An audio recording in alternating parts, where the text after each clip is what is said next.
A paz do Senhor, graças a Deus, mais uma oportunidade que Ele me concede e poder voltar a comunicar com cada um de vocês para mais uma vez estarmos estudando um tema em torno da Palavra de Deus. Eu louvo a Deus pela sua vida, a vida da sua família. Eu peço a Deus que Ele continue te abençoando de uma maneira poderosa. Quero também dar aí boas-vindas aos novos inscritos aí no nosso canal. Que Deus esteja abençoando a tua vida de maneira poderosa. Que você também seja um multiplicador da palavra de Deus. Convide outras pessoas para estarem aí se inscrevendo no nosso canal, acionando aí o sininho para receber notificação de postagem de novos vídeos. E que você possa estar aí sendo um canal de Deus para a divulgação da sua palavra. Repito, como já falei algumas vezes, meu único objetivo através desse meio de comunicação, deste canal, estudar a palavra de Deus, trazer para cada um daqueles que apreciam o ensinamento da palavra de Deus uma oportunidade de poder estar refletindo em alguns temas da Bíblia, mais especificamente em revistas aí da Escola Bíblica Dominical, onde dá a cada um de nós a possibilidade de um estudo sistemático da palavra de Deus. Portanto, eu louvo a Deus pela sua vida, espero que você continue acompanhando o nosso trabalho, divulgando, e quando também tiver alguma dúvida ou até mesmo uma discordância em relação ao tema, fique à vontade para poder fazer comentários lá no canal. Não tenho nenhuma dificuldade quanto a isso. Eu creio que as perguntas, as críticas, as dúvidas e as interações, elas são fundamentais para o crescimento do canal e para também o bom andamento desse trabalho que é o estudo da palavra de Deus. Hoje nós temos aí a lição de número 10. Essa lição é uma lição, edição especial, que foi usada aqui durante esse período. Logo nós estaremos aí com uma nova lição, e portanto a gente está aí na lição 10 dessa edição Jovens e Adultos. E a lição de hoje ela tem como título: Provai se os Espíritos são de Deus. Eu acho muito interessante essa lição porque ela nos dá a oportunidade de nós nos posicionarmos diante daquilo que pretensamente parece estar sendo feito em nome de Deus, e a própria ideia aqui de provar o Espírito. Eu acho bem interessante, por quê? Porque o Espírito aqui, é claro que aqui está falando mais especificamente de uma influência espiritual na vida das pessoas. Qual é o espírito que está usando as pessoas a agirem como agem, ou a dizerem aquilo que estão dizendo, mesmo que em nome de Deus. E é importante nós já adiantarmos que nem todo mundo que fala em nome de Deus necessariamente está sendo usado por Deus. Isso a Bíblia dá vários exemplos, não foi diferente no passado, na antiga aliança, não foi diferente no início da igreja, quando a igreja ela foi fundada, e não é diferente na atualidade. Sabemos que infelizmente muitos têm tentado usar o Espírito de Deus, mas que de fato eles não têm nada da parte de Deus, mas têm tido espaço aí nos meios de comunicação, nas igrejas. Estão falando em nome de Deus, estão falando que Deus está mandando dizer algo que Deus nunca mandou dizer. E nós temos aqui uma oportunidade exatamente de estarmos aqui estudando sobre essa orientação divina, que nós devemos provar os espíritos, nós devemos julgar as manifestações espirituais. É claro, esse julgamento ele deve ser principalmente com base numa direção divina, é claro, e a partir do conhecimento da palavra de Deus. Portanto, aquele que não estuda a Bíblia, aquele que não tem conhecimento da palavra de Deus, que também não tem uma direção espiritual para poder discernir e julgar as coisas, eles serão facilmente enganados por espíritos que muitas das vezes estão usando as pessoas e se passam como se vindo da parte de Deus. Mas também, falando assim de uma maneira mais geral, a ideia de provar se os espíritos são de Deus, é necessário que nós entendamos também que espírito aqui, ele também, é claro, ele pode se fazer uma leitura tomando a ideia de provar os espíritos Pode-se tomar aqui espírito também como as motivações que levam alguém a agir como está agindo, a dizer como está dizendo. Às vezes alguém pode estar sendo usado pelo espírito maligno, alguém pode estar sendo usado pela sua própria carne, sua própria mente, o seu próprio espírito. Pode estar falando como se fosse da parte de Deus, porque existe, dentre os vários ensinamentos, existem ensinamentos que são doutrinas de Deus, existem doutrinas que são de demônios, atuações malignas, e existe doutrina, ensinamentos que são de homens, do próprio coração do homem, e a Bíblia diz que enganoso é o coração do homem. Portanto, a ideia aqui do discernir é receber de Deus uma capacitação espiritual para saber quando é Deus que está falando, quando é, no caso, uma atuação maligna e quando é fruto da própria imaginação, do próprio espírito do homem. Portanto, é o dom de discernir espírito, ou é a possibilidade, essa capacitação divina, ela é fundamental na vida da igreja. E aqui o título da lição nos traz exatamente essa proposta: provai se os espíritos são de Deus, já mostrando que nós devemos provar, colocar à prova se o Espírito vem ou não da parte de Deus. Aí o textual da lição nos diz o seguinte, aí no livro de João, 1 João capítulo 4, essa epístola de João, capítulo 4, verso de número 1, diz o seguinte: amados, não creais em todo o Espírito, mas provai se os Espíritos são de Deus, porque já muitos falsos profetas têm se levantado no mundo. Muito interessante esse texto de ouro, esse texto áureo, quando aqui é o apóstolo do amor, ele está levando os irmãos à reflexão, chamando-os de amados, que é uma linguagem muito peculiar aqui do evangelista João, chamar de amados, filhinhos, e ele instruindo ali os seus filhos na fé, a igreja. Ele traz exatamente esse ensinamento aí logo no início do primeiro verso do capítulo 4, ali de 1 João, quando ele diz: amados, não creais em todo espírito. A ideia aqui de não crer em todo espírito é no sentido de não deixar ser levado por toda manifestação pretensamente espiritual, como se ela viesse da parte de Deus. Ou seja, não dê ouvido, não deixa ser levado por qualquer manifestação espiritual. Então essa é a ideia do texto, de não criar ou não creias, no caso, como diz o texto aqui, não creiais em todo espírito. Ou seja, há espírito, há manifestações espirituais que vêm de Deus, mas nem toda manifestação espiritual necessariamente ela vem da parte de Deus. Então é isso que João ele está aconselhando aqui a igreja: não creais em todo espírito, mas provai, ou seja, colocai a prova no teste. E aí nós temos aí o aferidor da verdade, que é exatamente o Espírito Santo, uma vida de oração, uma vida de conhecimento da palavra de Deus, que é fundamental para nós aferirmos se de fato essa manifestação ela é de Deus, ou é da carne, ou é demoníaca. Portanto, provai se os espíritos vêm de Deus. E aí ele faz um alerta: porque já muitos falsos profetas têm se levantado no mundo. Então, na época de João, nesse contexto aqui do primeiro século, no início da igreja, já havia falsos profetas, o espírito do anticristo, inclusive, já agia nessa época.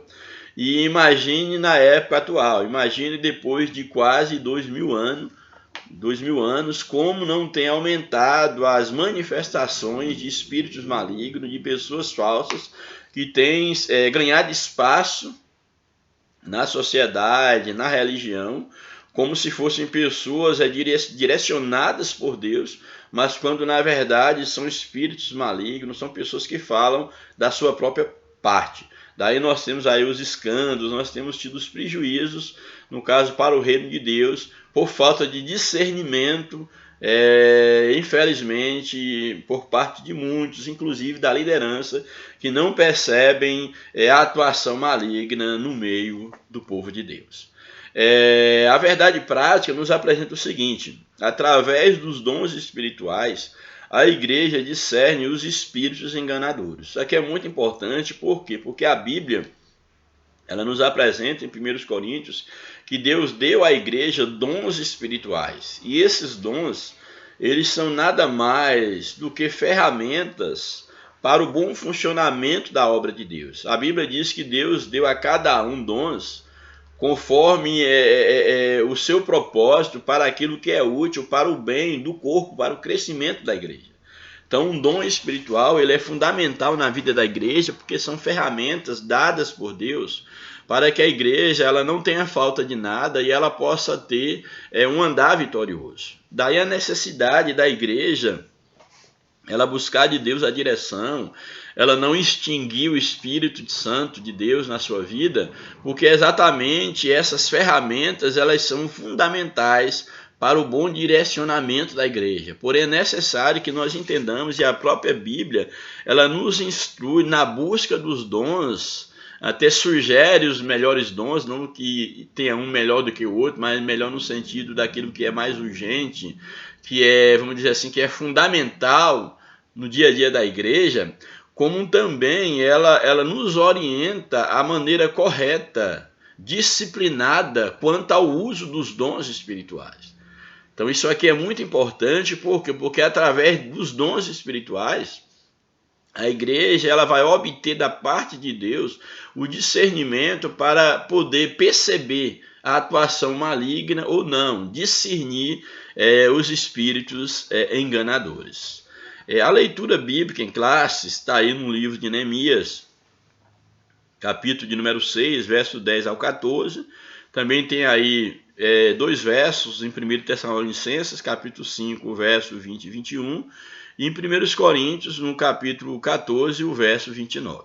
Então aí são alguns textos para a leitura bíblica em classe. Primeiro texto, Neemias, capítulo 6, o verso 10 ao 14, nos diz o seguinte: E entrando eu quem aqui, Neemias, e entrando eu em casa de Semaías, filho de Delaías, o filho de Meetebel, que estava encerrado, disse-me ele. Então aqui Neemias está dizendo uma situação em que ele entra na casa de Semaías, e esse Semaías, no caso aqui, ele, vamos dizer assim, ele age com Neemias como se tivesse recebido da parte de Deus uma revelação, uma profecia, e ele então entrega essa pretensa profecia para Neemias dizendo, o que ele está dizendo para Neemias? Vamos juntamente à casa de Deus, ao meio do templo, ou seja, lá no lugar santo, e fechemos as portas do templo, porque virão matar-te, sim, de noite virão matar-te.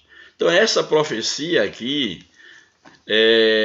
que no caso essa personagem aqui, o Semaías é a pronúncia mais assim, vamos dizer assim, transliterada, era exatamente que Neemias deveria se esconder dos seus inimigos, em especial aí Sanbalate e Tobias, que ele deveria se esconder, entrar dentro do templo, lá no lugar santo, e fechar a porta, porque entrando ali, o inimigo não o alcançaria.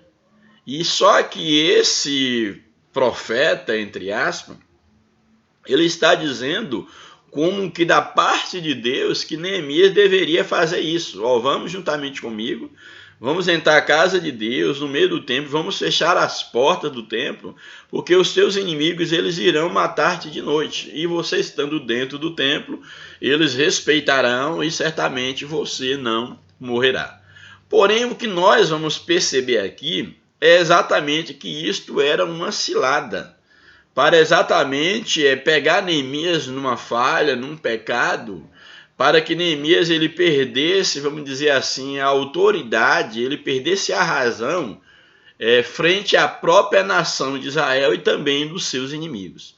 Aí Neemias, recebendo de Deus um discernimento espiritual, ele vai exatamente perceber o que estava por trás disso. Aí no verso 11 nos diz o texto, porém eu disse, quem Neemias, um homem como eu fugiria? Ou seja, um homem como eu, que está à frente do povo liderando, uma pessoa como eu vai fugir? Fugiria eu agora diante do inimigo? Um homem como eu fugiria? E quem há como eu que entre no templo e viva. Isso aqui é muito interessante. E aí ele fecha esse verso dizendo o seguinte: de maneira nenhuma entrarei. Primeiro momento, Neemias ele chama a atenção desse pretenso profeta, desse falso profeta, dizendo o seguinte: olha, um homem como eu, uma pessoa como eu, que veio por uma obra aí, para uma obra específica, que tem enfrentado os inimigos, que tem recebido de Deus uma direção, que tem agido de forma destemida, vamos dizer assim, agora eu iria fugir agora? E eu acho interessante o segundo questionamento que Neemias faz, quando ele diz o seguinte: e quem há como eu que entre no templo e viva? Ou seja, quem é a pessoa como eu, na minha situação, por mais que eu tenha alguma influência no meio do povo, mas eu sei o meu lugar,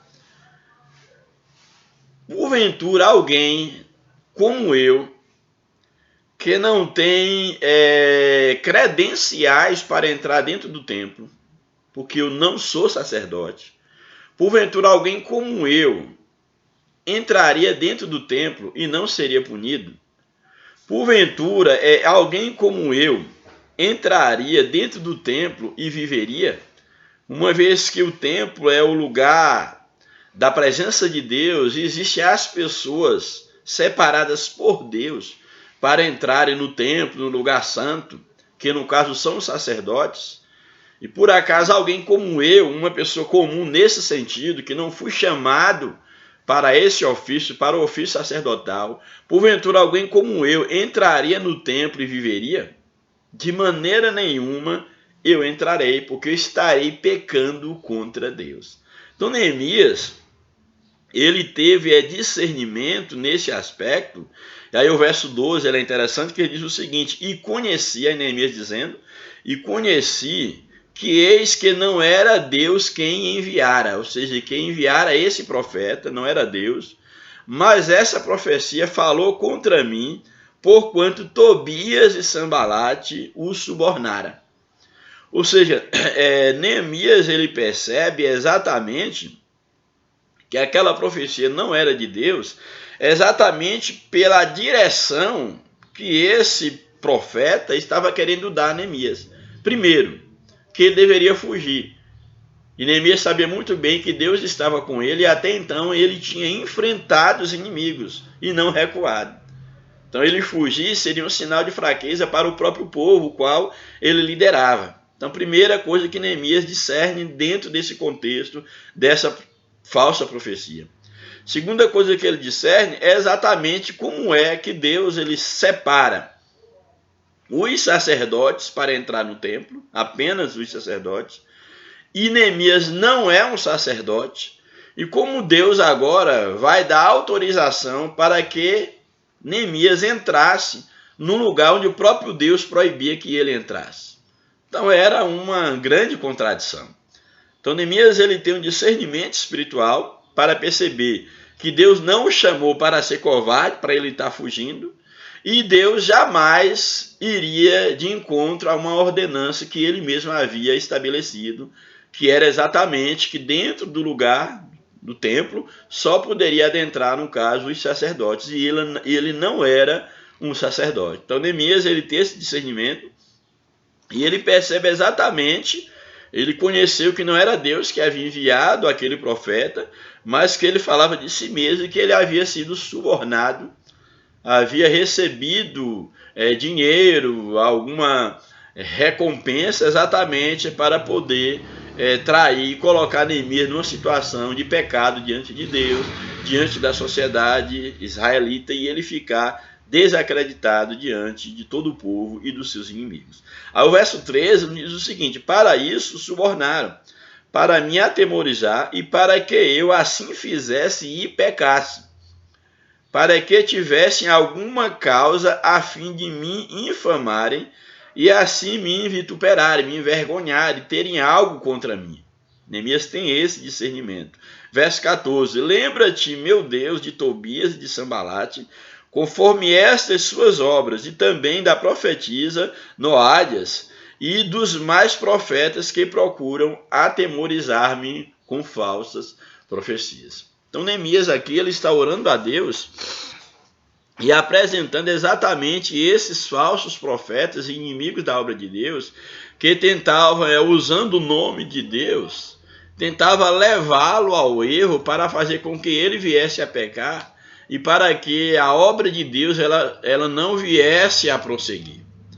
E Neemias, ele exatamente recebeu de Deus um discernimento espiritual para poder perceber que o espírito que falava na boca daqueles profetas não era um espírito da parte de Deus, mas era um espírito maligno.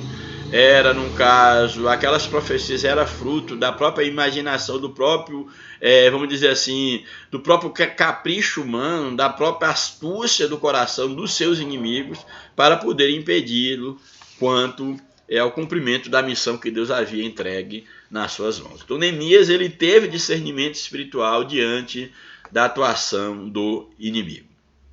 Aí o texto de 1 Tessalonicenses, capítulo 5, verso 20, diz o seguinte: não desprezeis as profecias. Então, esse primeiro texto aí de 1 Tessalonicenses nos chama a atenção da necessidade de nós não desprezarmos as profecias. Ou seja, eu acho bem interessante o que o texto ele coloca, o exemplo aqui de Neemias ele é fundamental, que também nós não podemos radicalizar. Existem os falsos profetas? Sim. Existem as falsas profecias? Sim. Mas também Deus ele fala no meio do seu povo. Existem aqueles que verdadeiramente recebem de Deus uma profecia, uma mensagem para transmitir para a igreja, para transmitir para pessoas individualmente. Então o texto aqui de 1 Tessalonicenses, no capítulo 5, verso 20, está dizendo que, olha, não desprezeis as profecias, elas são fundamentais. A Bíblia diz que onde não há profecia, o povo se corrompe. Porém, na sequência do texto, no verso 21, eu acho muito interessante, que diz o seguinte, o verso 20 nos apresenta, não desprezeis as profecias. Verso 21, examinai tudo e retende o bem. Ou seja, é necessário que nós creiamos que de fato Deus fala no meio do seu povo. Há inclusive o dom da profecia, mas também a Bíblia manda que nós devemos examinar tudo e reter o que é bom. A Bíblia também ela nos orienta que nós devemos provar se o Espírito vem ou não vem da parte de Deus. Então isto é fundamental para a vida da igreja, para o bom andamento da obra de Deus. Aí no livro de 1 Coríntios, capítulo 14, no verso de número 29, nos apresenta o seguinte: e falem 2 ou 3 profetas e os outros julguem. Aqui Paulo ele está dando uma orientação quanto à disciplina no uso dos dons espirituais. Ele dá uma série de ensinamentos. E quando ele está tratando da questão da profecia em si, que é o que nos interessa dentro desse contexto, ele vai exatamente mostrar a maneira correta como se deveria proceder quanto à profecia no seio da igreja. E ele dá essa orientação que falem 2 ou 3 profetas, e não é todos ao mesmo tempo, um de cada vez, e que haja julgamento dessa profecia pelos demais. Os demais o quê? Os demais profetas julguem, a igreja, os demais, aqueles que estão habilitados para isso, que têm conhecimento espiritual, que julguem a profecia, que julguem, no caso, o profeta que está profetizando, a mensagem que ele está trazendo.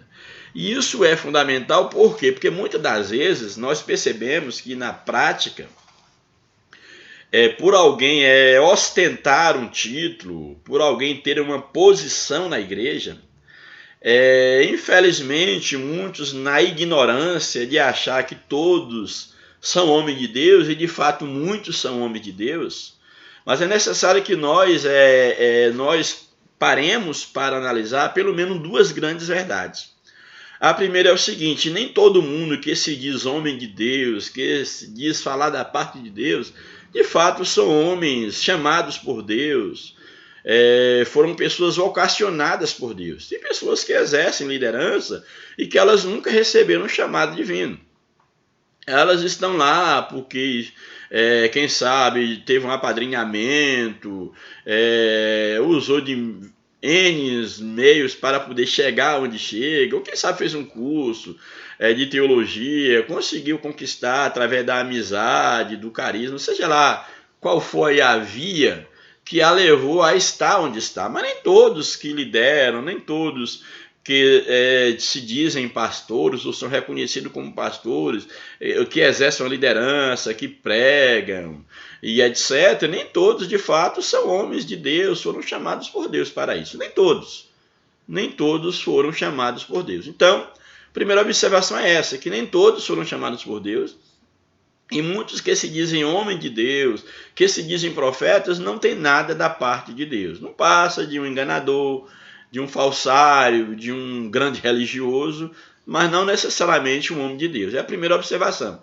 A segunda observação é o seguinte, é que existem homens de Deus que de fato são pessoas chamadas por Deus, mas eles não deixam de ser homens, de serem carnais, de terem as suas fraquezas, de estarem sujeitos ao erro, sujeitos inclusive a serem enganados pelo espírito do erro.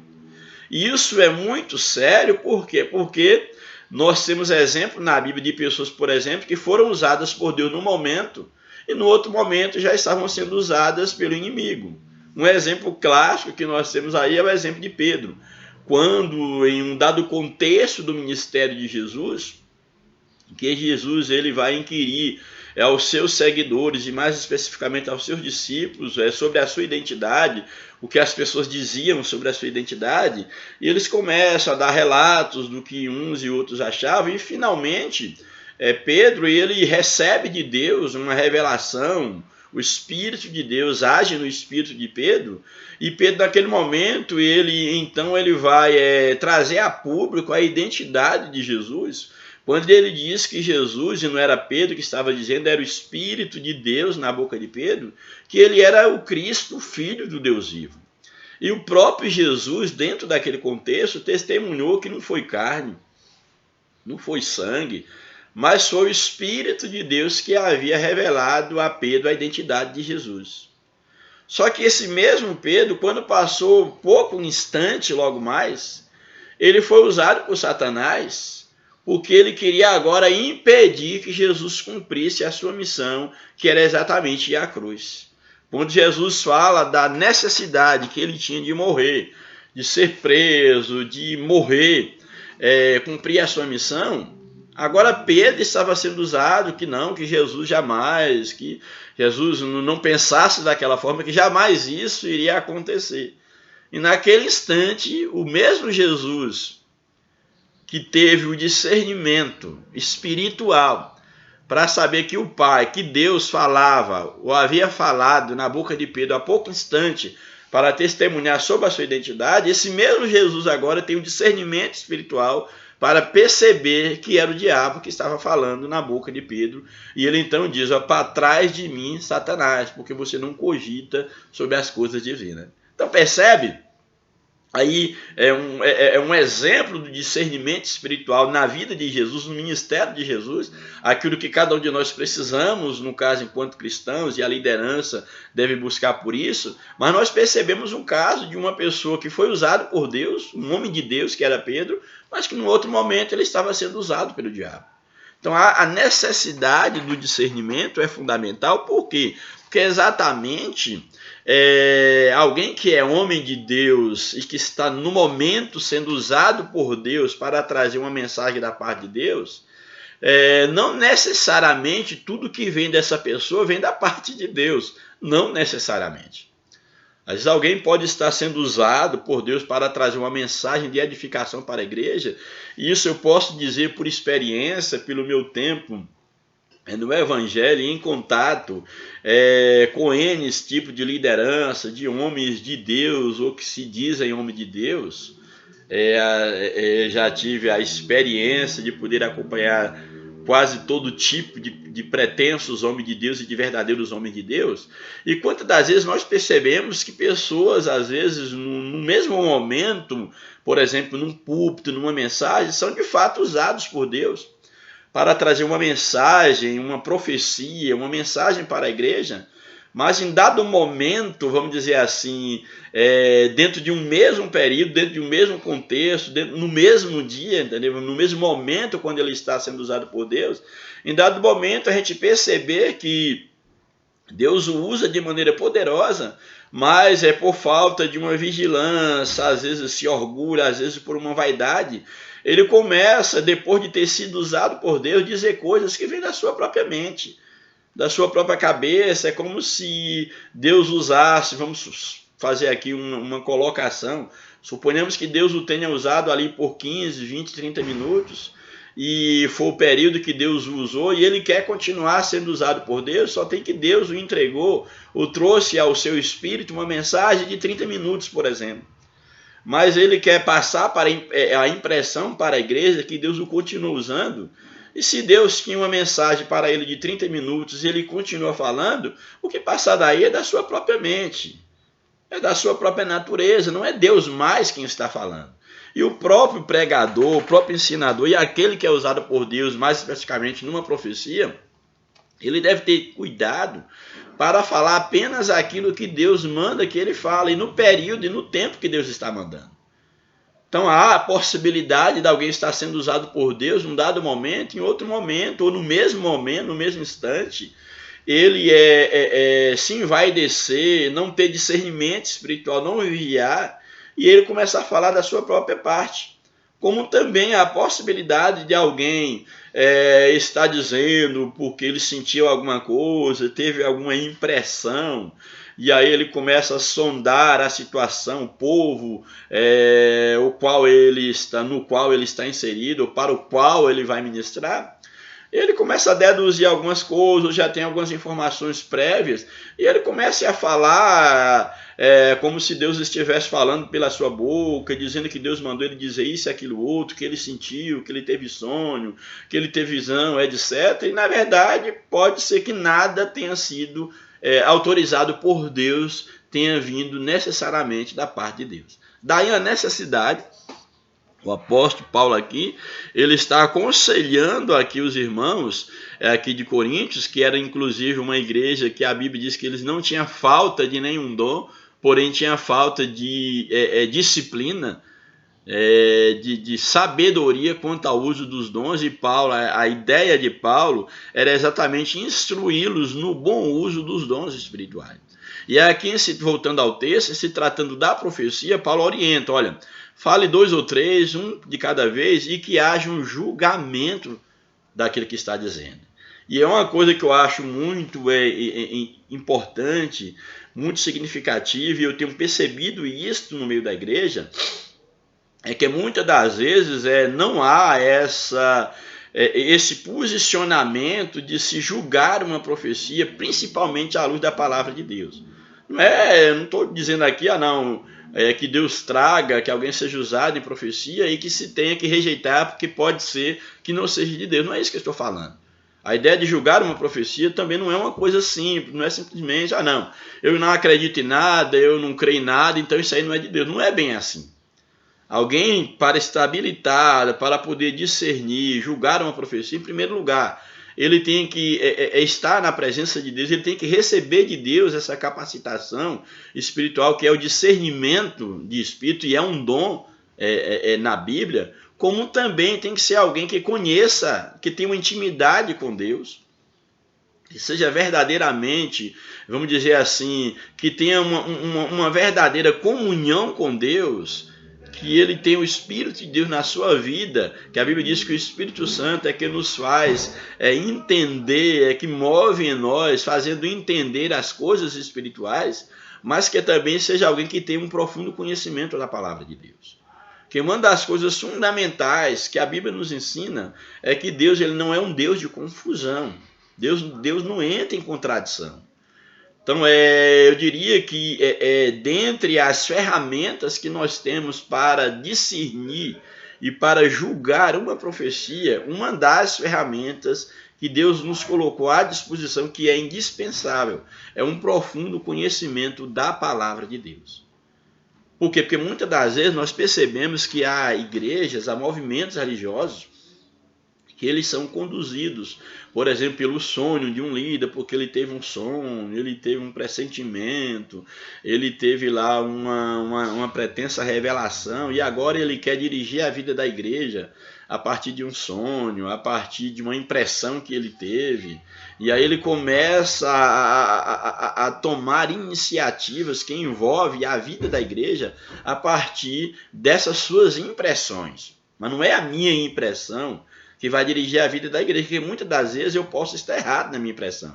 Muitas das vezes a minha impressão quanto a determinado problema ou situação dentro da igreja pode falar muito mais sobre o meu estado de espírito do que sobre, vamos dizer assim, a vontade de Deus, sobre a direção do Espírito Santo para a igreja.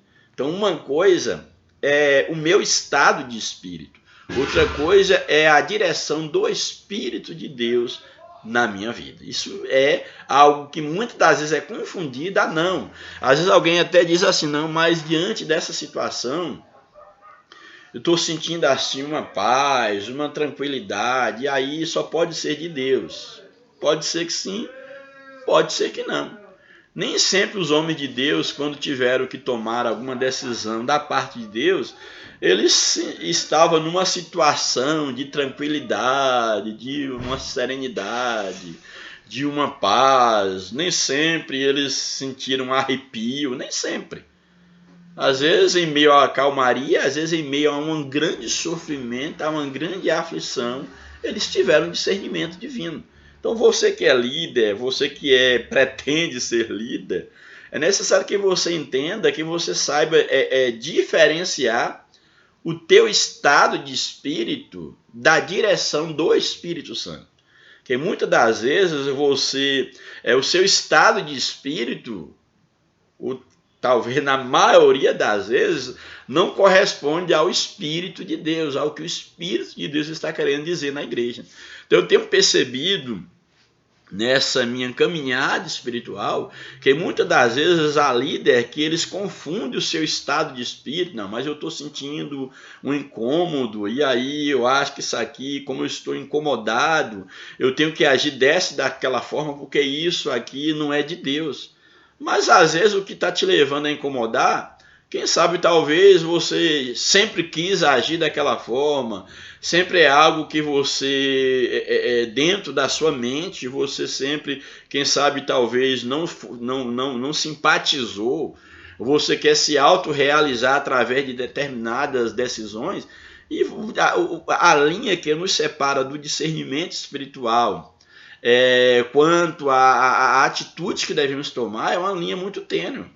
É necessário que nós reunamos muita sabedoria da parte de Deus, muito discernimento espiritual, muita direção divina, muito conhecimento de Deus, que nós venhamos nos despir dos nossos caprichos, que muitas vezes eu idealizo um tipo de povo que eu quero construir, eu idealizo um modelo de igreja, de disciplina, de direção que eu quero ter, e muitas das vezes esse meu modelo não é necessariamente o modelo divino, não é necessariamente o que Deus tem para a igreja. A Bíblia diz que aquele que é nascido do Espírito é como o vento, que ele sopra, você não sabe de onde vem nem para onde ele vai. Então a obra de Deus ela é conduzida por Deus e não pelo meu capricho. Eu não posso predeterminar tudo em relação à obra de Deus. Não estou dizendo que eu vou trabalhar na obra de Deus a esmo. Não é isso que eu estou falando. Só estou mostrando que há é muito sensível essa questão do discernimento espiritual, porque muitas das vezes determinada atitude que eu estou tomando pode estar correspondendo mais ao meu estado de espírito do que a vontade do Espírito Santo. Espero que você tenha entendido que tem coisas que são tão profundas que nem as nossas palavras conseguem, vamos dizer assim, dizer. Mas certamente o Espírito de Deus está te orientando. Então tenha muito cuidado para não confundir o teu estado de espírito, seja de calma, seja de agitação, com a vontade de Deus. Deus é um Deus que ele age na calmaria, mas Deus também ele age na tempestade. Louvado seja o nome do Senhor. Portanto, Paulo aqui aos Coríntios, ele diz exatamente, olha, ao falar profecia que fala 2 ou 3, e que haja julgamento da profecia. Lembrando que é um julgamento também segundo a direção divina. Aqui na lição, aqui no início da lição aqui, traz uma informação bem interessante, nos mostrando que há o espírito do erro atualmente. O espírito do erro ele é algo que sempre existiu na história da humanidade. Ele existe atualmente, ele se manifesta fragmentadamente para desestabilizar a saúde espiritual da igreja local. Então, o espírito do erro ele tenta exatamente interromper a saúde da igreja local, ele tenta manchar a boa vivência da igreja. Por isso, nós carecemos do auxílio constante, é claro, do Espírito Santo, mesmo porque a obra de Deus é uma obra do Espírito Santo, a igreja é uma obra do Espírito Santo. Não estou falando de religião, estou falando da igreja enquanto corpo de Cristo, enquanto organismo vivo. Daí nós dependemos da atuação constante do Espírito Santo, exatamente para reconhecer o que é a voz de Deus, o que é a voz do inimigo e o que não passa da voz do homem. E eu confesso para vocês que com o passar dos anos, infelizmente, a voz de Deus ela tem sido confundida. Às vezes, ou a voz do homem tem sido confundida, vice-versa, com a voz de Deus por falta de discernimento. Quantas das vezes nós estamos sendo levados pensando que é Deus que está falando, e às vezes é o homem, às vezes é a voz do inimigo. E eu acho uma das coisas mais importantes e mais belas na Bíblia é que a Bíblia diz que a ovelha conhece a voz do seu pastor. E quando a Bíblia diz que a ovelha conhece a voz do seu pastor, é necessário que você entenda que há um pastor sobre todos os pastores, que é Deus.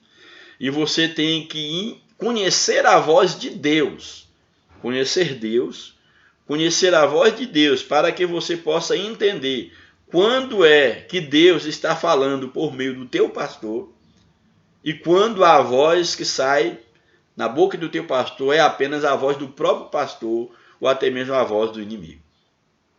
Então, discernimento espiritual é exatamente para isso. Nós sabemos que Deus usa pessoas, Deus usa homens e mulheres, crianças, não há faixa etária e não há nem sequer a ideia da questão religiosa. Deus pode usar um cristão, Deus pode usar um ímpio, Deus pode usar um animal, Deus pode usar qualquer circunstância. A questão é saber, discernir, ouvir a voz de Deus. Então, quando eu me aproximo de Deus, me aproximo da sua palavra, quando eu tenho um conhecimento de Deus, eu vou saber discernir o que é voz de Deus e o que é voz do homem. Seja essa voz na boca de um líder religioso, seja na boca de um ímpio, não importa. Eu tenho que ter discernimento da parte de Deus para poder, enquanto ovelha de Deus, entender a voz do meu pastor, como a Bíblia diz. As minhas ovelhas conhecerão a minha voz, louvado seja o nome do Senhor. Portanto, devemos estar sempre em vigilância espiritual para não sermos levados pelas operações do erro, pois o mundo, no caso aí espiritual, no mundo espiritual, isso vai trazer um grande prejuízo para a nossa vida, tanto espiritual quanto para a nossa vida material. Portanto, estejamos em constante vigilância, em oração, estudo da palavra do Senhor, para que o Senhor, por meio do seu Espírito, ele venha nos orientar, ele venha nos dirigir, para estarmos aí despertados, estarmos atentos a toda manifestação espiritual. A introdução da nossa lição nos apresenta. Na lição passada, estudamos as diferentes formas de ataques que o inimigo lança contra a obra de Deus, contra o servo de Deus, e nessa lição nós vamos dedicar exatamente no estudo de como o inimigo, por meio dos falsos profetas, eles tentam, no caso o inimigo tenta atrapalhar a obra de Deus. Portanto, o ponto central aqui dessa lição é exatamente esse discernimento espiritual, que ele é essencial para a saúde espiritual da igreja, louvado seja Deus. Aí o primeiro tópico da lição nos apresenta cuidado com os falsos profetas. Os samaritanos observaram que os judeus davam muito valor à palavra dos profetas.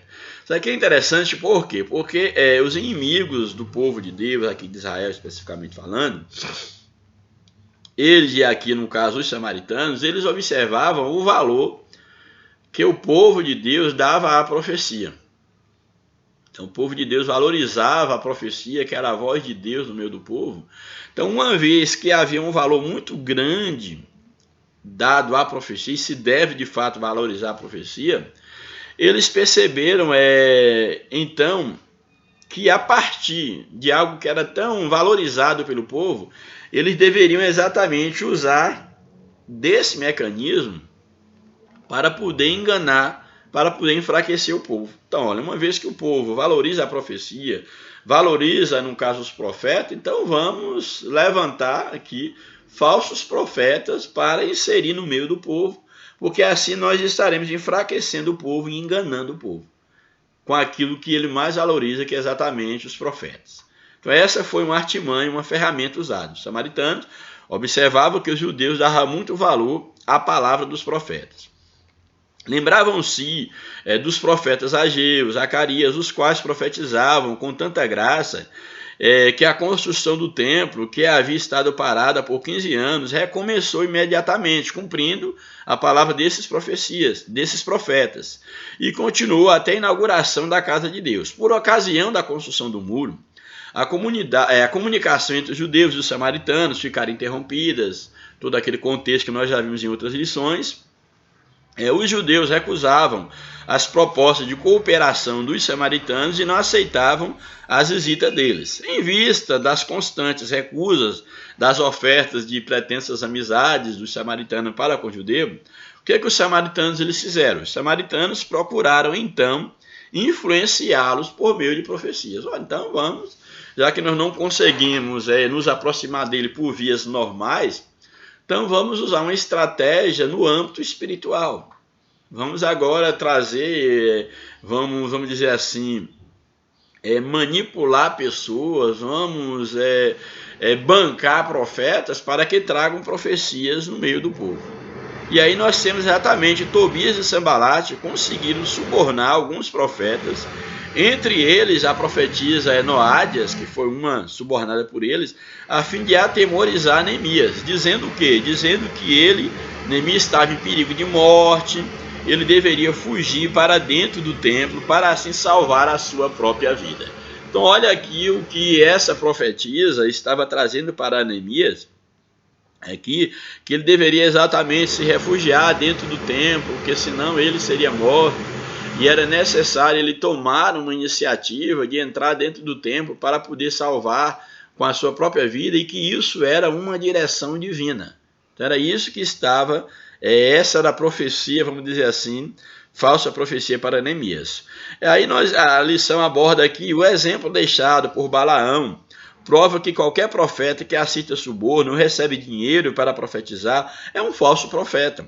Devemos ter cuidado a fim de que os falsos profetas não encontrem guarida em nossas igrejas. Ou seja, uma vez que esses profetas eles foram subordinados por Tobias e Sambalate, eles eram falsos profetas, porque o verdadeiro profeta de Deus não se dá a esse trabalho. E é interessante também nós observarmos, por exemplo, que é o caso de Balaão, que ele foi subornado, melhor dizendo, para poder profetizar contra o povo de Deus, exatamente porque ele estava entrando pelo caminho, no caso, do ganho, no caminho do lucro, e ele havia então se distanciado de Deus. É um outro exemplo de como os falsos profetas, eles podem, no caso, entrar no seio da igreja e tentar destruir a vida da igreja. Isso aqui é muito interessante. Bem, aí nós, dando aí continuidade, então nós vimos aí então que no caso aqui, esse primeiro tópico mostra exatamente essa posição dos samaritanos, que eles observaram os judeus, que eles davam muito valor, no caso aí, à profecia, e então agora eles vão subornar profetas para trazerem profecias falsas, para poder destruir ali a vida do povo de Deus. Também Neemias, subtópico 2, Neemias tinha o dever de examinar a profecia recebida, como nós já vimos aí dentro do contexto do texto que nós lemos. E ele o fazia. Em primeiro lugar, Neemias, como já falei, ele estranhou a ordem para fugir. Olha, Deus me daria uma ordem para fugir, Deus me trouxe até aqui, como é que Deus agora me dá uma ordem para fugir?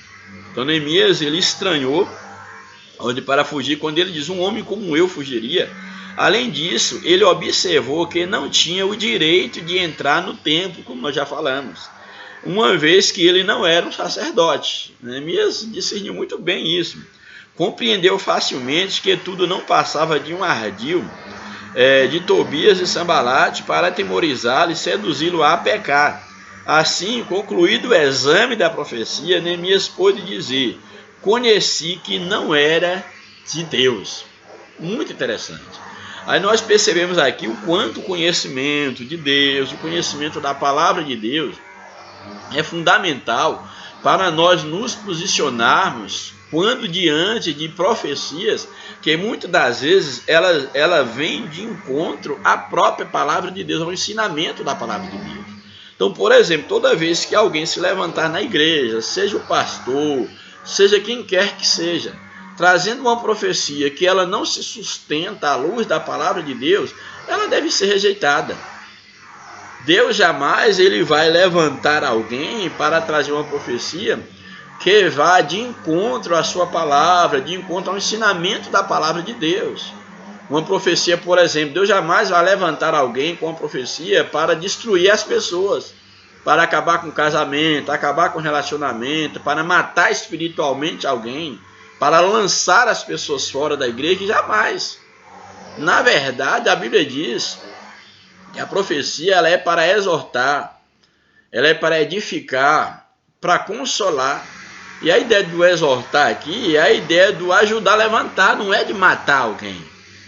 Deus, através da profecia, é para que haja edificação na igreja, para que o pecado seja abandonado, para que haja santidade na igreja, mas a finalidade da profecia não é entrar em contradição com a palavra de Deus, não é destruir a obra de Deus, não é destruir as pessoas, é a edificação, é o bom andamento da obra de Deus. Louvado seja o nome do Senhor. Portanto, tenha muito cuidado. Aí na caminhada espiritual eu já vi pretensas profecias e profetas para tudo.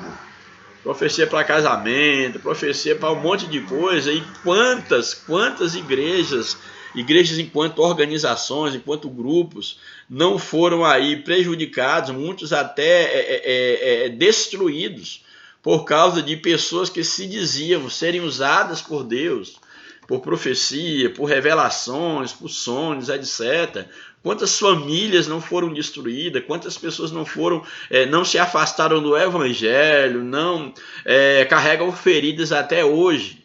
Pessoas que foram, no caso, magoadas, pessoas que foram afetadas diretamente por alguém que diz ter recebido de Deus uma revelação, uma visão, um sonho, uma profecia, quando na verdade Deus não falou nada com ele.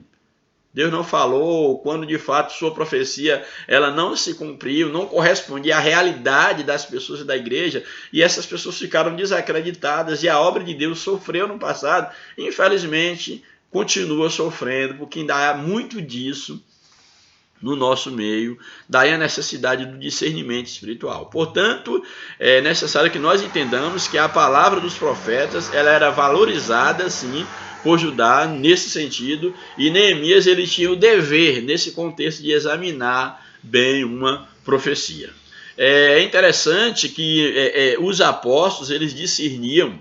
Em várias ocasiões, os apóstolos eles tiveram que discernir espiritualmente alguma situação.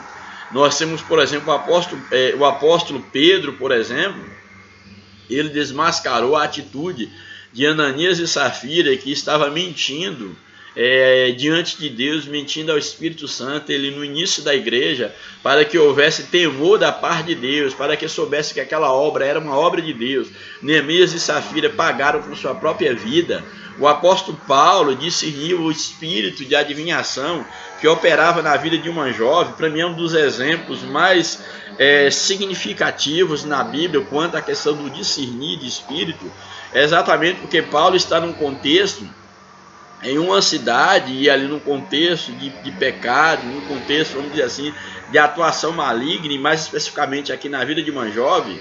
O que me chama muita atenção é que a Bíblia diz que durante um bom tempo, Paulo ele passava por aquela região, por aquela cidade, e havia uma moça que tinha um espírito maligno, uma adivinha, e que ela dava muito lucro aos seus senhores. E sempre quando Paulo passava, ela dizia, testemunhava sobre Paulo, dizendo que Paulo era verdadeiramente um homem de Deus, que pregava a palavra de Deus, e tudo aquilo que ela falava de Paulo era algo verdadeiro.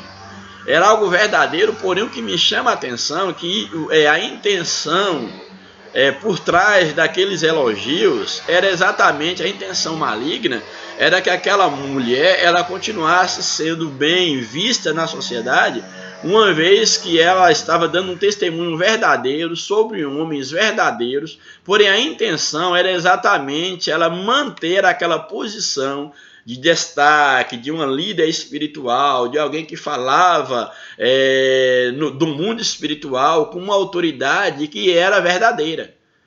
Entendeu? Então, uma vez que ela adivinhava, porém com uma influência maligna, e todos tinham aquela mulher em autoestima, e agora ela está testemunhando sobre Paulo, e o testemunho era verdadeiro, porém por trás daquele testemunho verdadeiro, e que de fato eles eram homens de Deus, estava exatamente o espírito do engano, para confundir as pessoas, e inclusive confundir aqui exatamente ali os apóstolos. Então, eu acho muito interessante, muito significativa essa questão, porque Paulo, e a Bíblia diz bem claro, que depois de algum tempo, Paulo ouvindo aquela mulher, aquele espírito maligno falando por boca dessa adivinha, Paulo começa a incomodar no seu espírito. Isso para mim é muito importante, porque dá uma impressão, isso é uma impressão que eu tenho, é que a princípio Paulo não se incomodava a princípio com a fala daquela mulher, mas com o passar do tempo o Espírito Santo começa a incomodar Paulo, que aquilo ali não era da parte de Deus. E Paulo então ele recebe um discernimento espiritual e repreende aquele espírito maligno, expulsa aquele demônio daquela mulher, e ela então é liberta daquele demônio, e Paulo vai sofrer perseguição exatamente porque ele expulsou o demônio daquela mulher. Mas o que me chama a atenção aqui é exatamente que Paulo ele precisou de um discernimento espiritual, e a Bíblia diz que foi com o passar do tempo que o espírito de Paulo começou a ficar incomodado, e Paulo teve discernimento para saber que aquilo não vinha da parte de Deus. Louvado seja o nome do Senhor. Bem, então aí exatamente o que nós temos aí dentro desse texto. Eu vou dar aqui uma pequena pausa e vou mudar aqui de cenário, porque está tendo aqui um barulho muito grande aqui, certamente deve estar incomodando aí vocês que estão nos assistindo. Só um momentinho que a gente volta aqui, dou sequência na comunicação. Graças a Deus. Portanto, a gente houve aí uma mudança aí de cenário devido a um barulho que estava incomodando muito. Espero que tenha melhorado um pouco. Bem, então aí na continuidade, nós temos aí o segundo tópico da nossa lição, que vai nos apresentar algo aí que é bastante significativo, que nos apresenta exatamente sobre o tópico 2. A Bíblia revela a existência dos falsos profetas. E aí, então esse tópico aí, o tópico 2, ele nos traz algo bem interessante, porque vai nos mostrar exatamente que a Bíblia ela vai revelar a existência dos falsos profetas. Isso é importante porque para nós entendermos que na história da igreja, na história da humanidade, do povo de Deus, sempre existiu aqueles que de fato se levantam para tentar atrapalhar a obra de Deus, atrapalhar o povo de Deus, falando como se fossem da parte de Deus, mas na verdade não é Deus que fala por meio dessas pessoas que são intitulados na Bíblia como falsos profetas. Aí o primeiro subtópico desse tópico 2 nos apresenta sobre o falso profeta no Antigo Testamento. Olha o que nós temos aqui, é algo bem interessante. No trágico exemplo relatado em 1 Reis 13, o fervoroso homem de Deus, procedente de Judá, profetizou com muita coragem, advertindo o ímpio rei de Israel, que estava junto do altar queimando incenso. Então esse profeta profetizou a esse rei ímpio, contra esse rei, advertindo uma vez que ele estava queimando incenso e que não era essa a sua função, e disse, no caso esse profeta, disse, altar, altar, assim diz o Senhor, eis que um filho nascerá à casa de Davi, cujo nome será Josias, o qual sacrificará sobre ti os sacerdotes dos altos, no caso os idólatras, sacerdotes idólatras, que queimam sobre ti incenso. Os ossos de homens se queimarão sobre ti. E deu um sinal de que aquela palavra era do Senhor. Esse profeta deu um sinal de que a palavra era do Senhor, aquilo que ele havia dito. E eis que o altar se fendera e a cinza se derramara, que era o sinal de que Deus estava falando que o altar haveria de no caso, se fender e a cinza haveria de derramar. Esse profeta aqui, ele era exatamente um profeta mandado por Deus, esse profeta aqui de Judá que trouxe uma profecia. Agora olha o contexto desse texto aqui que eu acho muito importante, muito significativo para a nossa meditação. Ouvindo o rei aquela palavra, estendeu a sua mão sobre o altar, ordenando que prendesse o homem de Deus. Todavia, a mão que ele estendeu do rei contra o profeta secou-se e não podia tornar a trazer a si. O altar se fendeu para cumprir aquilo que o profeta havia dito, e a cinza se derramou, como o profeta havia dito. A pedido do rei, o profeta orou a Deus, e a mão lhe foi restituída sã. Deus, ao ter orado, ao ter se arrependido, o profeta então ora e Deus então restaura a saúde, no caso, daquele rei para o qual ele havia profetizado.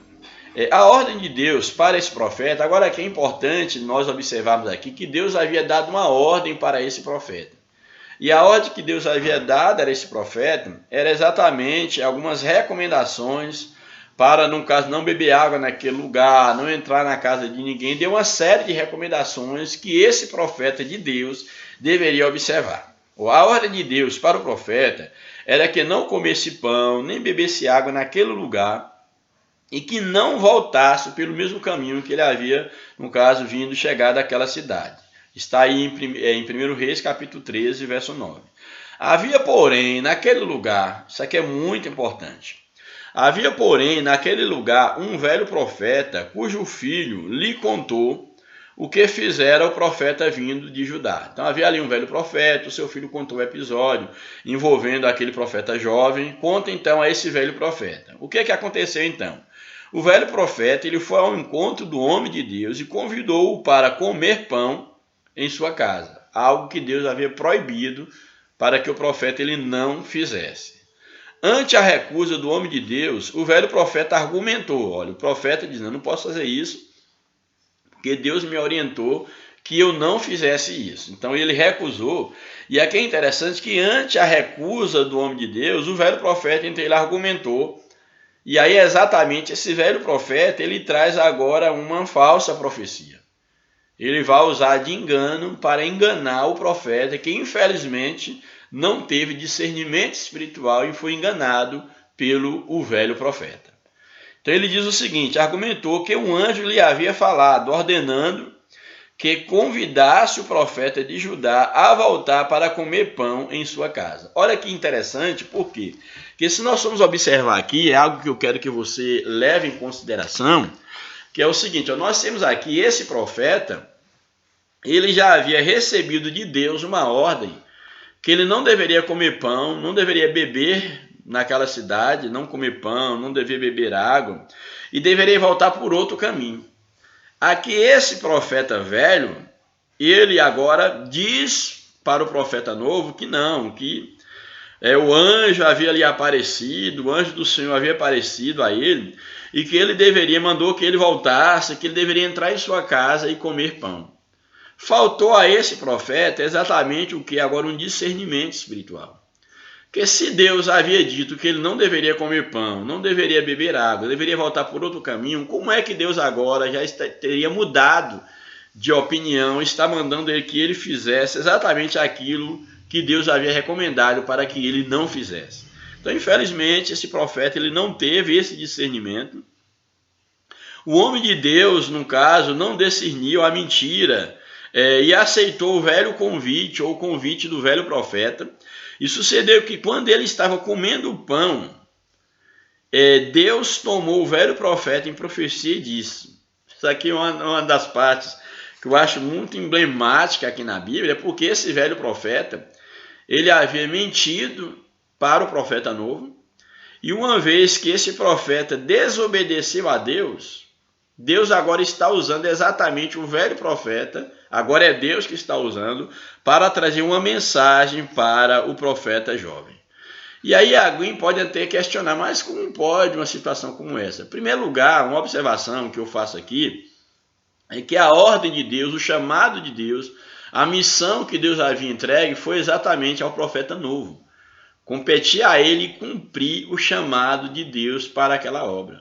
O profeta velho entra aqui em cena, usado aqui, foi exatamente, mentiu para o profeta novo, e uma vez que o profeta novo, ele tinha essa missão da parte de Deus e ele desobedeceu, Deus usou aqui, então, esse mesmo profeta velho que havia mentido, como Deus poderia usar qualquer um outro, para mostrar exatamente a desobediência do profeta novo.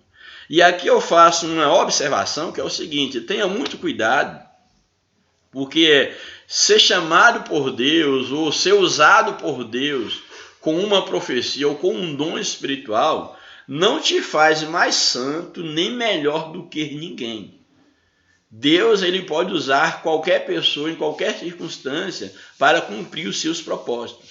O profeta velho havia mentido para o profeta novo e agora estava sendo usado por Deus para trazer uma mensagem para aquele profeta que havia desobedecido. A Bíblia diz que num dado contexto, Deus usou uma jumenta para poder falar com Balaão. Deus pode usar, a Bíblia diz que Deus pode levantar profeta, filhos, até das pedras, é claro, no sentido metafórico. Então Deus pode usar qualquer um, aquele que ele precisar, no momento quando ele precisar, Deus pode usar. E nós temos muito cuidado, porque existem muitas pessoas que elas acham que são crentes melhores, que são pessoas melhores, porque em dado momento foram usadas por Deus. Porém, é necessário que nós tenhamos muito cuidado. Nesse contexto aqui, eu acho muito significativo isso daqui, exatamente porque agora o homem de Deus, ele não discerniu corretamente aquilo que estava sendo dito pela boca do velho profeta. Ele faz exatamente, sucedeu que ele entrou para comer pão, e quando ele estava comendo pão ali na casa do velho profeta, Deus usa então esse velho profeta em profecia e diz o seguinte: visto que foste rebelde à boca do Senhor, antes voltaste e comeste pão, o teu cadáver não entrará no sepulcro de teus pais. Está aí em 1 Reis essa história, capítulo 13, aí versos 21 e 22, esse texto aqui específico que eu falei.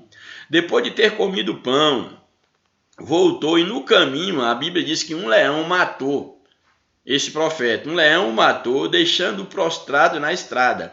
O velho profeta então o recolheu e o sepultou no seu sepulcro, chorando lágrimas, certamente de fingimento. Ali chorando, tal que bem provável que de fingimento, uma vez que ele mesmo, ou poderia até, quem sabe, ser legítimo aquelas lágrimas, uma vez que ele havia mentido, mas que Deus usou para trazer um recado, a mensagem profética para aquele profeta, e agora ele percebe que aquele profeta foi infeliz, aquele jovem profeta, em não ter obedecido a Deus. O certo é, a despeito de qual sentimento do choro do velho profeta, o certo é que o novo profeta, o profeta jovem, ele errou por não discernir, não ter discernimento espiritual, que o velho profeta, aquele homem, não estava falando da parte de Deus, uma vez que Deus havia dado recomendações muito claras para ele, e esse Deus não iria agora estar falando, não estará mentindo, que Deus não é homem para mentir, nem filho do homem para se arrepender.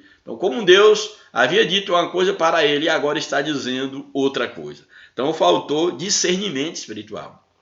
E aí eu faço um parêntese aqui para te orientar nesse sentido. Se você conhece a palavra de Deus, você conhece qual é a vontade de Deus para a sua vida, para a vida da tua igreja, isso te dá habilidade, condição para entender, para julgar uma profecia. Porque como é que Deus ele tem a sua vontade já revelada na sua palavra, e de repente ele vai usar um homem, vai usar um líder para trazer algo que vai de encontro à sua palavra. Isso não procede. Daí a necessidade de conhecermos Deus, a sua palavra, para termos discernimento espiritual. Aí também uma outra informação interessante no Antigo Testamento: nos dias de Jeremias, havia falsos profetas, quais com suas profecias combatiam a palavra de Deus, que Deus havia enviado a Israel por meio de Jeremias. Havia ali vários falsos profetas que tentavam também denegrir, invalidar a profecia dada por Deus por meio de Jeremias. Quando o rei Josafá, um outro exemplo, quando o rei Josafá, rei de Judá, visitou o rei Acabe de Israel, esse tinha um grande número de profetas. Acabe tinha um monte de profetas, falsos profetas. Esse tinha um grande número de profetas que profetizavam segundo a vontade de Acabe. Então o rei Josafá perguntou: não há aqui algum profeta do Senhor? Que esses profetas são seus, eu quero um profeta legítimo, um profeta do Senhor. E o rei Acabe respondeu que havia o profeta Micaías, aí o famoso profeta Micaías. Os que foram buscá-lo disseram-lhe: vês aqui, aí dando essas recomendações a Micaías, vês aqui que as palavras dos profetas, a uma voz, predizem coisas boas para o rei Acabe. Seja, pois, a tua palavra como a palavra de um deles, e fala bem do rei. Então Micaías, que era de fato um profeta de Deus, que não era vendido, olha o que ele diz. Então disse Micaías: o que o Senhor me disser, isto falarei. Micaías, ele tinha discernimento, ele tinha consciência da seriedade do que era falar da parte de Deus. O que o Senhor me disser, isso falarei. Como Micaías profetizou, assim aconteceu. Acabe morreu na batalha. Micaías profetizou que o rei, na batalha, ele seria morto. Ele perderia aquela batalha, e foi exatamente o que aconteceu, cumprindo a profecia que veio da parte de Deus por intermédio do profeta Micaías.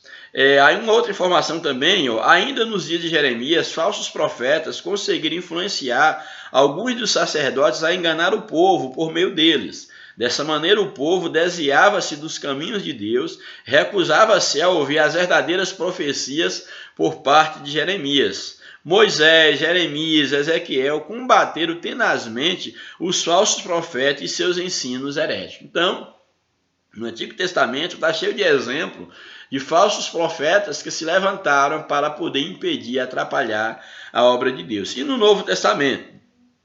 No Novo Testamento, aí o subtópico 2, Jezabel. Jesus advertiu ao anjo da igreja em Tiatira, por este ter permitido que uma mulher, por nome Jezabel, falsa profetisa, ensinasse e enganasse os membros daquela igreja, prostituindo-os. Então temos aqui um exemplo aqui no Novo Testamento, quando Deus traz uma recomendação aqui à igreja ali em Tiatira, exatamente que permitia que uma mulher, Jezabel, que se dizia profeta, profetizasse no meio daquela igreja e levasse muitos à prostituição. Então era um problema, a falsa profecia enfrentado aí no Novo Testamento, no seio da igreja. A Bíblia adverte que nos últimos tempos aparecerão falsos profetas. O espírito do anticristo estará atuando e operando grandemente nos últimos dias. E fará com que esses falsos profetas operam sinais e prodígios de mentira e com engano de injustiça. Então a Bíblia adverte sobre isso lá em Tessalonicenses, capítulo 2, verso 9, verso 10, que haveria falsos profetas, o espírito do anticristo atuaria nos últimos dias e levaria muitos ao engano por meio da injustiça praticada por esses falsos profetas. Daí a necessidade do discernimento espiritual. Portanto, tanto no Antigo quanto no Novo Testamento, a Bíblia revela a existência de falsos profetas e é preciso exatamente ter um discernimento espiritual para não sermos enganados por eles. Aí o tópico 3 da lição, estou adiantando um pouco, já estamos aí com a hora um tanto quanto avançada. O tópico 3 nos apresenta: devemos julgar as profecias, aquilo que falei. As profecias elas devem ser julgadas à luz da palavra de Deus. Deus quer que a sua igreja revista com todos os dons do Espírito Santo. É o primeiro subtópico. A igreja de Corinto deve ser o nosso exemplo nesse sentido. Paulo dirigiu-se a ela dizendo que nenhum dom lhe faltava. Aí, 1 Coríntios capítulo 17. O conselho bíblico para nós é seguir o amor e procurar com zelo dons espirituais, mas principalmente o de profetizar. Isso aqui é interessante, que Paulo aconselha a buscar os dons espirituais, e dentre esses dons, Paulo aconselha que buscasse o dom de profecia. como sendo um dom importante dentre os demais dons. Não que os demais não sejam importantes, mas porque, como falei a princípio, a Bíblia diz que onde não há a profecia, o povo se corrompe. A profecia é exatamente a voz de Deus falando no meio da igreja. Aí o subtópico 12, o despertamento renova os dons. Quando Deus renova o dom de profecia e os dons de variedade de línguas de interpretação por meio de um despertamento espiritual, então se torna necessário que a igreja esteja bem doutrinada para saber como usar os dons espirituais e também como se deve julgar as profecias, conforme a palavra de Deus nos orienta. É necessário que a igreja busque os dons espirituais, que seja cheia dos dons, mas que também tenha discernimento, tenha sabedoria no bom uso, no uso correto dos dons espirituais, à luz dos ensinamentos da palavra de Deus. E no caso aqui o apóstolo Paulo, ele dá grandes ensinamentos aí em 1 Coríntios capítulo 14, quanto ao bom uso dos dons espirituais. Nenhuma mensagem tida como um profeta, isso aqui é muito interessante, que é um ensinamento que eu acho fundamental nessa lição, quando nos apresenta: nenhuma mensagem tida como profética está isenta de exame por parte da igreja. Isso aqui é fundamental. Qualquer mensagem que surgir no seio da igreja, que ela se colocar como sendo uma mensagem profética, nenhuma mensagem profética, ela está isenta do exame por parte da igreja. Ah, não, mas quem está falando é um homem de Deus, é uma pessoa muito estudada, que tem um grande conhecimento teológico, é um pastor, é um líder, é um homem de Deus, uma pessoa sincera, dedicada, mas deve ser julgado. É necessário que nós tenhamos cuidado, porque muitas das vezes nós falamos segundo as nossas impressões. Nós falamos segundo, quem sabe, a um sonho que nós tivemos, a uma revelação, a uma visão. E aí nós, no caso, sem necessariamente nós termos recebido da parte de Deus.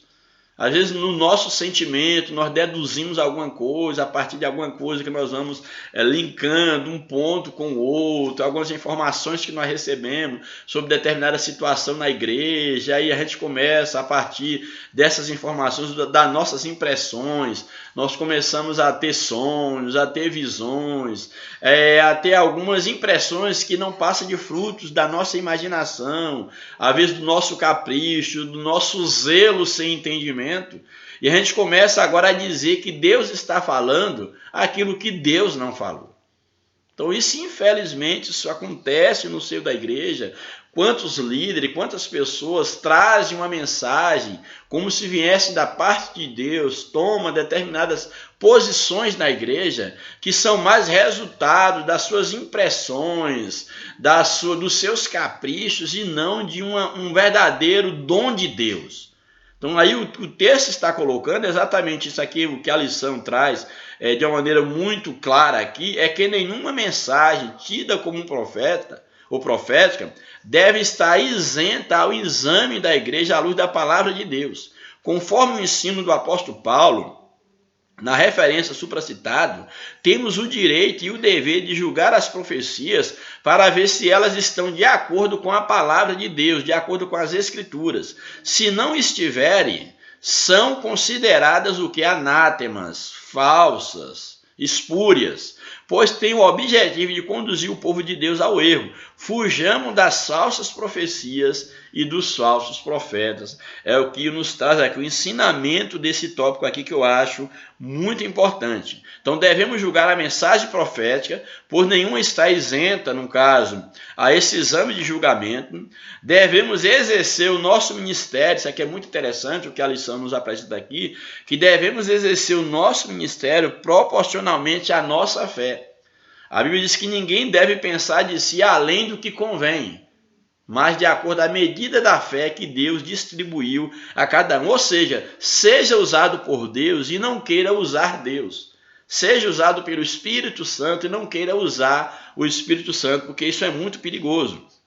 Devemos manter atitudes certas, contribuir com generosidade, orientar, ou seja, se você contribui, que faça isso com generosidade. Se você oriente com sabedoria, com diligência.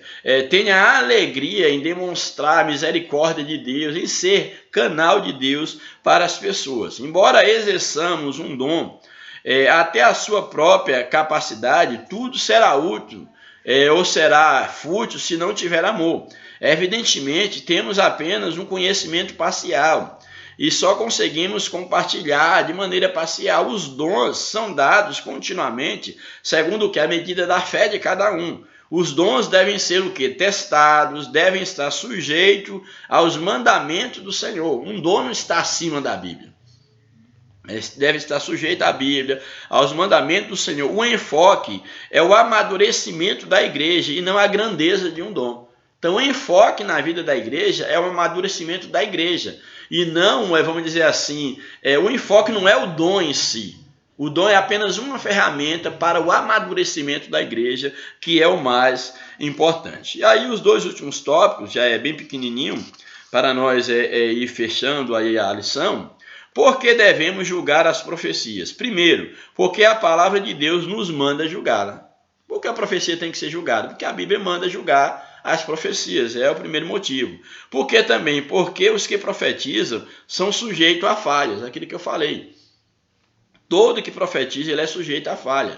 Ah, não, ele não é um homem de Deus? Sim, é um homem de Deus, mas o homem de Deus também, quando ele é homem de Deus, é claro que nem todos são homens, realmente homens de Deus, mas o homem de Deus também, ele está sujeito à falha, como nós vimos o exemplo do apóstolo Pedro.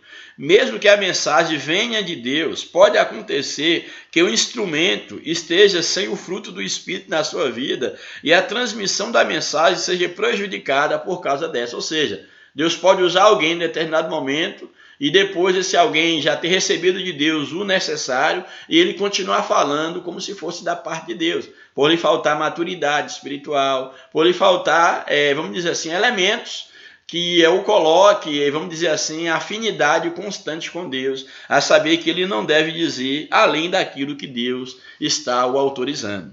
Também, porque devemos julgar as profecias? Porque pode haver conhecimento prévio dos fatos. Isso aqui é muito sério, gente. Porque uma profecia deve ser julgada? Aqui a lição apresenta porque deve ou pode haver conhecimento prévio dos fatos.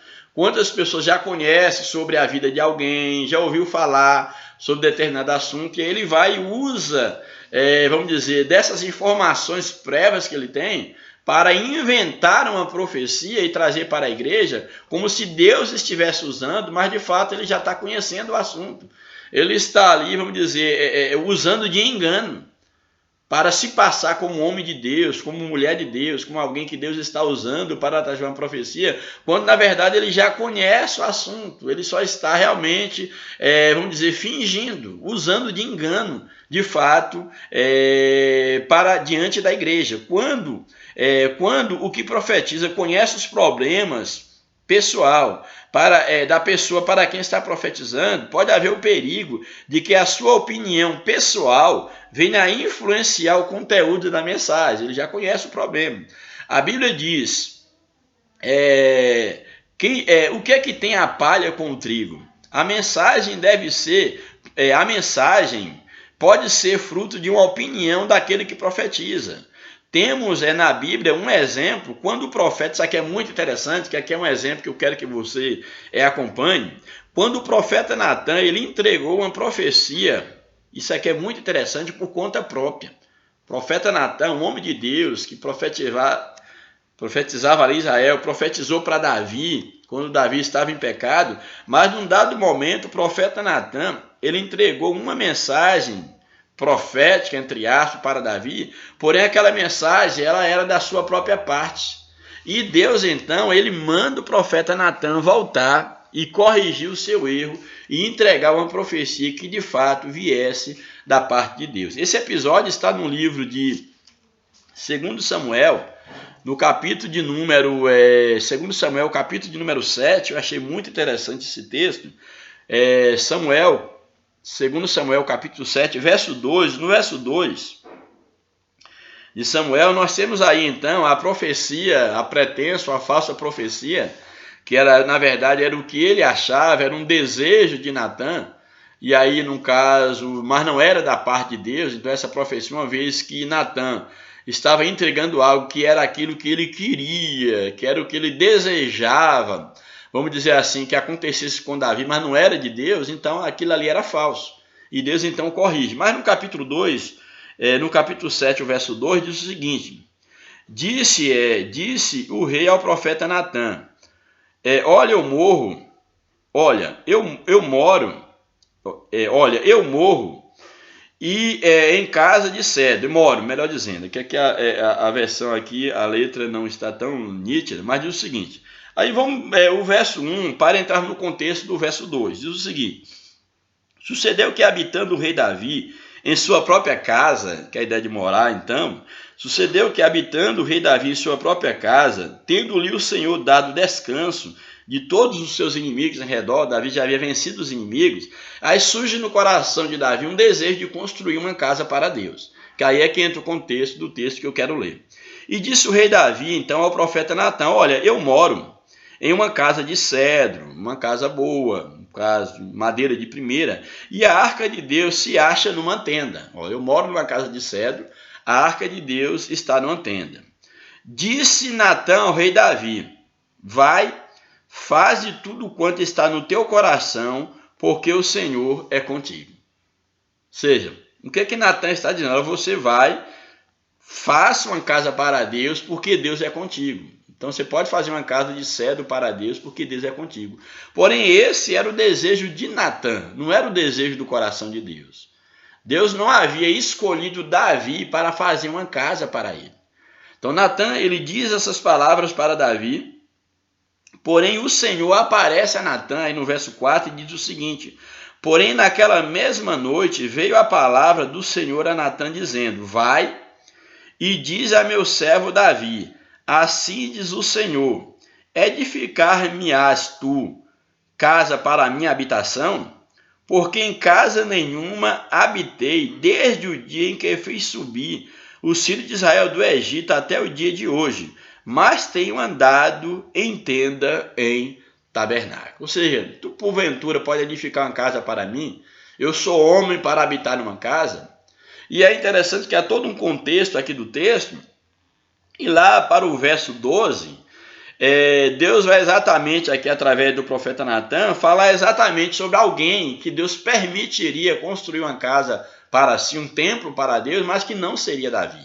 Verso 12 diz o seguinte: quando teus dias se cumprirem, ou seja, quando você morrer, Davi, quando os teus dias se cumprirem e descansarem com os teus pais, então farei levantar depois de ti o teu descendente, que foi exatamente Salomão, o teu descendente que procederá de ti, e estabelecerei o seu reino. Este, no caso que é o descendente de Davi, que é Salomão, este edificará uma casa ao meu nome, e eu estabelecerei para sempre o seu trono, o seu reino. Então nós vimos aqui exatamente, falando aqui, dando um exemplo aqui que eu acho bem interessante, quanto a essa questão da profecia, e isso aqui eu acho que é muito significativo, que Davi, no caso aqui o profeta Natã, esse tópico fala sobre devemos julgar a profecia porque pode haver conhecimento prévio. Natã, ele teve um conhecimento prévio do desejo do coração de Davi, e ele vai e diz, Davi, Deus é contigo.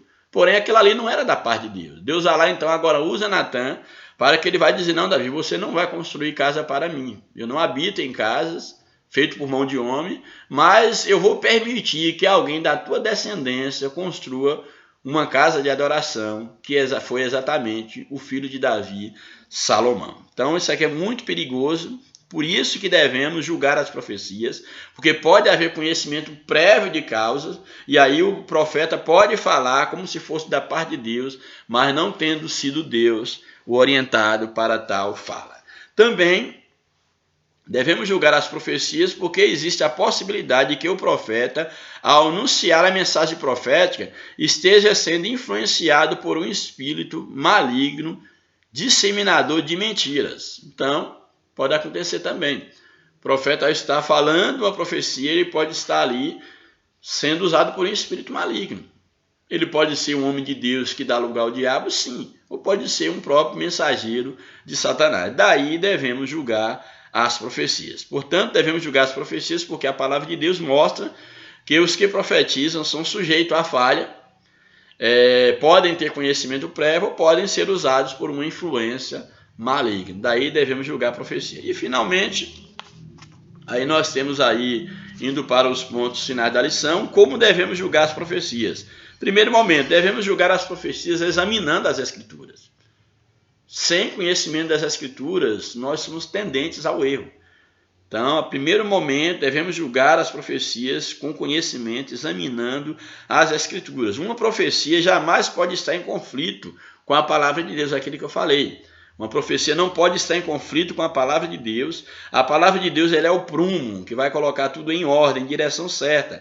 A palavra de Deus ela é perfeita. Uma mensagem que estiver em desacordo com a palavra de Deus, seja ela transmitida por quem quer que seja, até um anjo se descer dos céus, se ele trazer uma mensagem que está em desacordo com a palavra de Deus, ela deve ser reprovada, rejeitada, como anátema, como o próprio apóstolo Paulo disse. Se alguém vier pregando uma mensagem, até mesmo um anjo, pregando outro evangelho, que não o que nós temos pregado, que seja anátema. Portanto, qualquer profecia que ela vá de encontro às Escrituras, seja pregada por quem quer que seja, ela deve ser rejeitada se ela não tem base nas Escrituras. Também, porque nós devemos julgar as profecias. Uma outra coisa interessante, através do dom do discernimento de espírito. Há um dom dado aí, colocado à disposição da igreja, que nos dá condição para podermos julgar as profecias. Então, como é que nós devemos julgar essas profecias? Através do dom do discernimento. A Bíblia diz que o que é espiritual discerne bem tudo. Então devemos buscar esse discernimento, esse saber, essa capacitação divina para julgarmos as profecias. Quando uma profecia ela é inspirada por Deus, aquele que tem discernimento logo a conhece. Nós sabemos quando é Deus que está usando. Aquele que tem o Espírito de Deus na vida, aquele que tem conhecimento da palavra de Deus, sabe muito bem quando alguém está sendo usado por Deus ou quando está falando por conta própria. Você sente, você percebe. E a palavra de Deus é o maior termômetro. Então, todo aquele que anda na luz, como ele está na luz, conhece a prática, conhece e pratica a palavra, tem comunhão com Deus, tem comunhão com os outros. O Espírito leva, no caso, a um discernimento. Desse modo, o Espírito da mentira não engana com suas falsas profecias. O crente, que é uma ovelha do Senhor, conhece a voz do seu pastor, como eu falei ao início. A profecia se conhece pelo seu sabor. Vai ser muito interessante isso aqui. A profecia se conhece pelo seu sabor. Aqui o comentarista ele traz aqui um exemplo bem interessante. Aqui coloca, também o sotaque de quem fala se faz com que o filho da terra conheça quando é um estrangeiro que está falando. Aqui traz um episódio bíblico dentro de um contexto aqui lá do livro de Juízes, capítulo 12, verso de número 6, eu não vou entrar assim na aprofundar dentro do contexto, mas eu acho bem interessante que é exatamente nesse contexto aqui, quando aqui há um momento em que aqui uma personagem bíblica, Jefté, ele sofre aqui, vamos dizer assim, uma oposição de alguns dos seus inimigos que vêm tentar lutar contra ele, alegando que em dado momento ele não compartilhou de algum momento que deveria pelejar contra o inimigo, e há todo um desenrolar do contexto, que eu não vou falar aqui, mas o verso 4 diz o seguinte: ajuntou Jefté todos os homens de Gileade e pelejou contra Efraim, que é quem estava alegando algo contra, no caso, Jefté, e contra Gileade, para tentar destruí-lo. Então os homens de Gileade, eles feriram os homens de Efraim, porque esses disseram: fugitivo vós sois de Efraim. Então houve essa guerra entre os gileaditas e os efraimitas, e acho interessante que quando o povo de Efraim estava fugindo dos de Gileade, aí houve um teste para saber, no caso, quando eles perceberam os efraimitas perceberam que eles estavam sendo vencidos pelos de Gileade, eles agora tentavam mentir, dizendo que de fato eles não eram de Efraim. Aí o verso 5 diz o seguinte: porém os gileaditas tomaram os vales do Jordão que conduzem a Efraim, de sorte que, quando qualquer fugitivo de Efraim dizia: quero passar pelo val, ou seja, passar por entre o inimigo, então os homens de Gileade lhe perguntavam: és tu efraimita? E ele respondia: não, eu não sou de Efraim. Aí o verso 6, que eu acho bem interessante, diz o seguinte: então lhe tornava: dize, pois, aí mandava ele falar uma palavra, que era Shibolete. Eles não conseguiam essa pronúncia, eles falavam Sibolete. A pronúncia não conseguia pronunciar essa palavra. Como eles não conseguiam pronunciar, isso denunciava que eles eram efraimitas. Aí então eles eram mortos. E diz que dentro desse contexto ali foram mortos, naquele tempo, 42 mil de Efraim foram mortos porque não conseguiam, quer dizer, dentro desse contexto de perseguição dos gileaditas, e que também não conseguiam fingir por causa dessa diferença de sotaque, porque eles conheciam a língua, no caso, o sotaque desse povo. E por que o comentarista traz isso aqui em relação a que a profecia se conhece pelo sabor? É exatamente que aquele que tem um discernimento espiritual, aquele que tem o Espírito de Deus na vida, ele conhece quando a profecia é de Deus ou não, conhece o sotaque, conhece a voz, ele discerne aquilo que vem de Deus e aquilo que não vem de Deus. Eu achei isso fantástico, muito importante. Como a lição já estamos aqui finalizando, não há muito tempo de nós fazermos um comentário maior, só fechando aqui a conclusão da lição, nós temos o seguinte: quando as profecias são provadas, o conceito, a consideração dos dons espirituais são conservados. Quando de fato há, no caso, uma provação, um discernimento das profecias. Deste modo, a sã doutrina é preservada de qualquer influência e erros humanos, e o Espírito Santo tem a liberdade de usar os seus servos conforme a sua soberana vontade. Quando provamos as profecias, estamos em condições de corrigir e doutrinar a pessoa que usou erradamente de profecia. Então, até aquele que está usando de engano, ele será beneficiado quando a profecia ela é provada, ela é corrigida à luz da palavra de Deus. Assim, de outra vez, ele dará à luz de outra maneira, num outro contexto. Esse profeta vai procurar de fato ser usado por Deus e não dar luz ao erro, dar luz à sua própria imaginação, e vai de fato procurar ser usado pelo Espírito Santo e não pelo erro. E finalmente, quando nós provamos as profecias, recebemos as bênçãos de Deus por meio delas, Deus quer nos abençoar por meio da sua palavra, por meio de uma palavra profética. Ficamos com o bom, com aquilo que é bom, e vamos rejeitar exatamente aquilo que não veio de Deus, aquilo que é o erro. Daí a necessidade do discernimento espiritual. Portanto, essa lição, ela nos mostra, nos coloca diante de nós a necessidade de nós provarmos se os espíritos vêm de Deus, aquilo que nós estamos recebendo, qual é a procedência. E para isso nós aprendemos nesta lição, nós aprendemos da necessidade de nos aproximarmos de Deus, através, no caso, da leitura da sua palavra, de um conhecimento de Deus, que a nossa sensibilidade espiritual ela seja aguçada, para nós percebermos que nem tudo que vem em nome de Deus necessariamente vem da parte de Deus. Deus fala no meio do seu povo, sim. Deus usa profetas, sim. Porém, tudo deve ser analisado à luz da palavra de Deus. Que Deus nos abençoe, que o Espírito de Deus continue falando ao teu coração. Espero que eu tenha contribuído dentro da temática. Eu sei que estendi um pouco aí na temática, mas houve uma necessidade para isso. Mas que Deus abençoe, que você continue na presença de Deus, sendo um canal de Deus para abençoar outras pessoas. A paz do Senhor, um grande abraço, em nome de Jesus. Amém.